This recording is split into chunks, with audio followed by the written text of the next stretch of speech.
Salut à tous, c'est Jack. Aujourd'hui, on va reparler du NFL Game Pass. Même si à la base, j'avais pas prévu de quatrième vidéo sur le sujet, mais vu que la NFL aime rajouter des choses régulièrement, autant faire un petit complément. Et d'ailleurs, merci à Kailas Bucks et NFL de m'avoir re-signé l'info.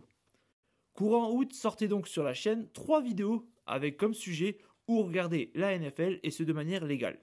Et évidemment, l'une des parties était destinée au NFL Game Pass, et je m'étonnais d'ailleurs que le nombre de possibilités avait été réduit à 2.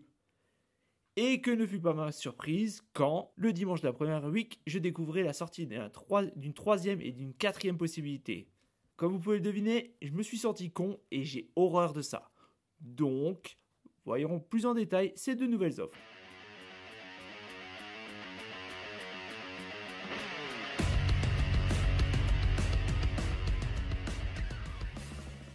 L'offre essentielle. Alors, dans cette offre, vous aurez le NFL Red Zone en live uniquement, l'accès aux chaînes de la NFL style NFL Network & Co. Intéressant si tu parles en anglais, sinon ça sert pas à grand chose. Le Game 40, donc si vous ne connaissez pas, c'est toutes les actions d'un match condensées les unes derrière les autres sans pause.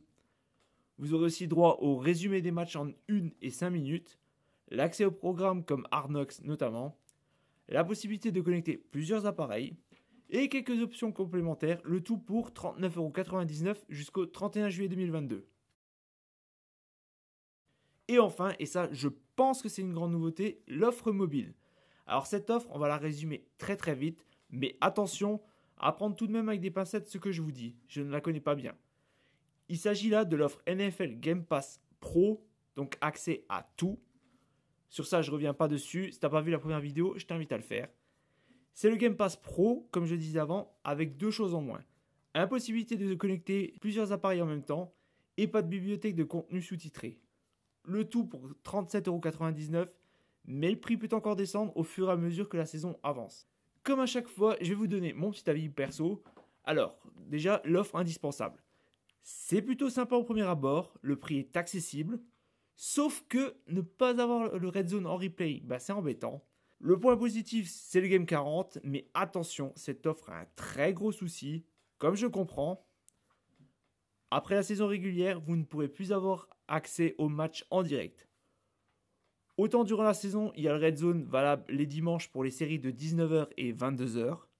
Là par contre, c'est un point négatif à ne pas négliger. Puis l'accès aux chaînes NFL, si vous ne parlez pas anglais, ça sert pas à grand chose quoi. Donc perso, si c'était moi, je partirais plutôt sur l'offre Bean. En gros, elle vous coûtera à peu près 15€ de plus, mais ça sera en français. Et enfin, l'offre mobile, je suis plutôt surpris. En fait, je me dis que ça doit sentir un peu l'arnaque. Moins de 50€, tous les accès ou presque. Bon, ok, c'est pour un téléphone. Mais il me semble que de nos jours, avec un câble, t'as moyen de bricoler quelque chose pour avoir l'image sur écran géant. Sincèrement, je me vois mal regarder toute la saison sur mon téléphone. Donc oui, ce n'est pas cher. Ça peut être bien pour ceux qui ne veulent pas vider leur portefeuille, mais toute la saison sur un petit écran, franchement, ouais. Merci d'avoir suivi cette quatrième vidéo sur où regarder la NFL. Mes excuses, sincèrement, au moment où j'avais fait la première vidéo, ces offres n'étaient pas dispo. J'espère que ça vous aura peut-être aidé. Sinon, il y a d'autres moyens qui sont à découvrir. Pour les nouveaux, n'hésitez pas à vous abonner et à découvrir toutes les vidéos. La chaîne est faite pour les débutants comme pour les personnes plus confirmées. Moi, je vous donne rendez-vous dans quelques jours pour un nouveau Ce Week-end en NFL. Sur ce, ciao la team!